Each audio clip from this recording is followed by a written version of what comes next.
What's cracking, y'all? You are now watching Boo TV. Appreciate you for stopping in. Like, comment, subscribe, hit the bell, stay notified, and let's get into the topic for today. What's good, y'all? Back with some Michael Jordan content again. Some more Letterman stuff submitted to us from Dutch T. I appreciate you, girl. Much love. Michael Jordan chopped off his big toe. Now, I don't know if I ever heard about this before.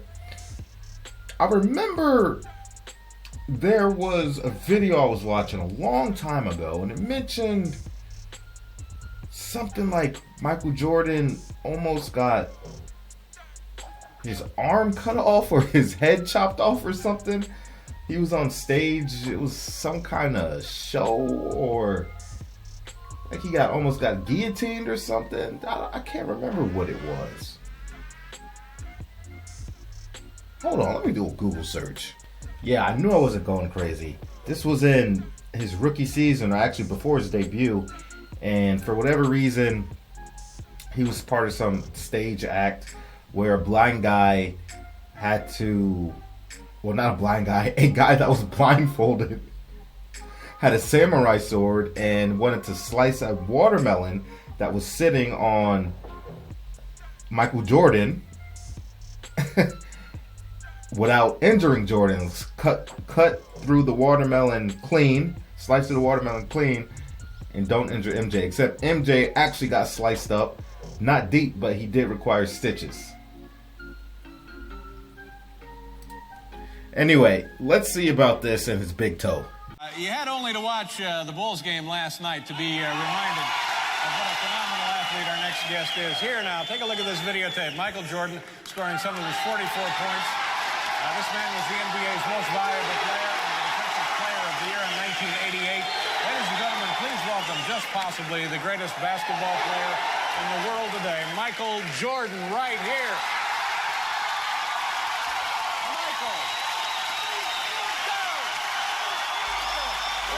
Looking fly, brother.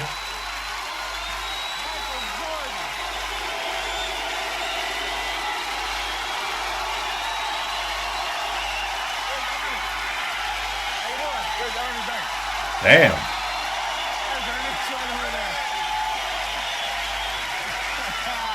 Damn, I didn't know those talk shows. I didn't know the audience was that big. Or does Michael draw that kind of crowd? Which one is it?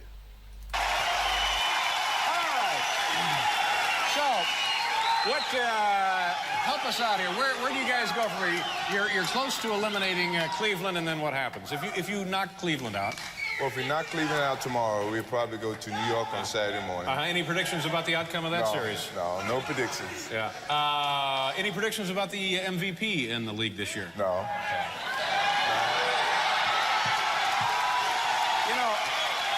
I find this hard to believe, and I guess the last time you were on the program a couple of years ago, this was explained to me, and maybe we've chatted about it, but in high school, the first time you went out for the team, you did not make the basketball team.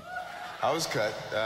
Cut why? I wasn't that good. I was about 5'10", and I really couldn't make a layup and chew gum at the same time. But, I thought I should have been on the team, though. Yeah. So that was your freshman year. That was my freshman. What happened your sophomore year? Well, I barely made the team. I didn't start to play until middleway of the season, and the same guy who cut me became my head coach. Now he works at my camp, and I give him the dirty jobs. Savage.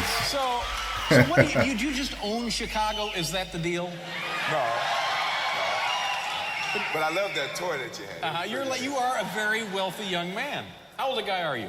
I'm 26. 26 years old. And this is a great town to be a basketball star in, isn't it? Well, they need to win. Yeah. And if you win, they appreciate it a lot. Did you, and when you were a kid growing up, what part of the country are you from? I'm from Wilmington, North Carolina. So you're out one day, you're chopping wood. Now, is this a true story? You're actually chopping wood, and what happens? Well, I was being bad, first of all. My parents told me not to mess with the axe. So I'm out chopping wood. So they tell you don't go out there to chop wood. The first thing you do is the axe. You're too young to be playing with the axe. It's a very dangerous instrument. How old were you? I was about, I'd say 5. 5, yeah. 6 is about the cutoff. 6 and above, you can play with the axe. When I'm playing with the axe, I don't have any shoes on. Being from the country, you know, you don't wear shoes outside. So I'm chopping little bits of pieces of wood and being hard-headed, and I accidentally missed the wood and I caught half of my big toe. Right. So now you got an emergency here. Well, it was an emergency. You know, here I am, a little kid, 5 years old. I'm yelling, screaming, don't know what to do. Right. So I run home, and my mother and my father said, well, let's go down and see this lady who's supposed to be the neighborhood doctor. Somebody who knows everything about her. I've seen her certificate, so I don't know if she's a doctor or not. The first thing she does is, well, we need to do something to take away the pain. Yeah. So she pours kerosene over my kerosene on my toe. Yeah. Now did that? It took away the pain. Yeah, I would guess so. But I remember that as the first thing that really happened to me. So it's amazing, as a young kid, if this had been a worse accident, you might not have even been able to walk, and now you're like the greatest basketball player. Well, you know, it's...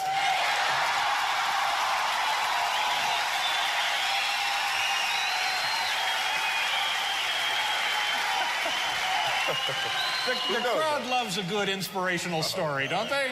Yeah, they love it. Who knows, though? But every time I fall now, my father keeps telling me, you shouldn't have played with that axe. Now, do you have brothers and sisters? Yeah, I have 2 brothers and 2 sisters. Are you the tallest one in the family, not as tall? How does that work? I'm the tallest. My father's about 5'10", my mother's about 5'5". Whoa. Everyone else is about 5'6" and a half, 5'7". That's crazy. He's the only one. About 6'7". No.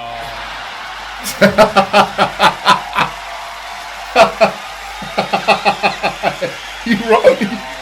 You wrong. No. My father. You wrong for that, Mike.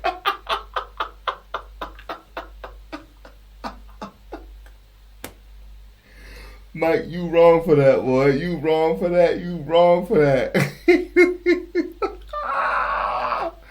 That boy said the milkman. Yo.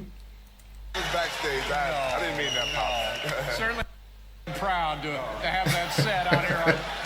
No, he knows. I kid with him about it all the time. So now, when you're playing, you're very demonstrative with your tongue. That's right? funny. I don't know what I'm doing. Yeah. It's a habit that I've gotten from my father, who I really gets on him about. Give me a bad habit, but I just can't get rid of it. Yeah. So anyway, do you guys have a shot at winning the title, or is it going to be tough in New York? Oh, we got a shot. Got a shot? It may be slim, but we have a shot. And then let's say you do win the title, or let's say maybe you don't win the title, whatever. Then your off season begins. What kind of things do you do in the off season? Things? Yeah. A thing. What kind of thing do you do? Golf. You play a lot of golf. A lot of golf. It's a pleasure to see you again. Congratulations on all your success. It'd be nice to see you do all of that. Michael Jordan, ladies and gentlemen, we'll be right back here. Done for another night. Guys, it's been a lot of fun. Michael, thank you very much for being here. My thanks also to Lou Reed and Jay Leno. Have a good night, ladies and gentlemen. We'll see you tomorrow. Thank you very much.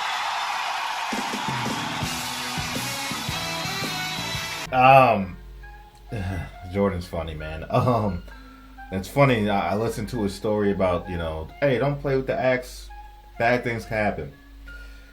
Back in the day, 90s, my dad had an archery set, bow and arrow. Had it tucked away in the attic. My brother knew about it. We ain't supposed to be messing with it. Anyway, my brother was a bit of a bully, older brother. So he goes in the attic. My parents aren't home. Pulls down the archery set. Tells me to come outside. I'm in elementary school at the time. We're in the backyard. He tells me to stand next in the backyard, my back against the house, but there's a window there. And my brother tells me to stand there and put this app. Was it an apple or a box? Can't remember. Either it was an apple or a box, or a small box. And he told me to put it on my head, and he was going to shoot it. This is a real bow and arrow set. And me, just a kid, not thinking like, oh, this is... I knew it could be potentially dangerous, obviously, but it just, the brain isn't fully developed for a child at my age. And it's like, oh, we might get in trouble or something, but it'll be fine. Dude winds up. I'm just sitting there, no fear at all. He's probably about, I don't know, 10 feet away, 10, 15 feet away. Dude's probably never shot a bow and arrow in his life, to be fair. To be honest. Phew. That arrow completely misses the box or the apple on my head. Completely misses it. That thing whizzes right by my skims, my face. The arrow goes straight through the window into the house. And I look back on it, I was like, holy shit. That could have been the end of me. Boy, was God with me. And of course we lied to our mom. We told her we were playing basketball and the ball, bounced off the rim, whatever, went through the window. I didn't tell my mom what happened that day until about a year and a half ago. I told her what happened. And she was just like, oh my. She just shook her head like, my Lord, my Lord, my Lord. God was with me, man. It's crazy. Anyway, that's all I got to say about it. I wanted to share that story with you all. I appreciate each and every one of you for stepping in. Check out our Michael Jordan playlist. Dutch T, appreciate you again. And I catch you on the next one. We out, baby.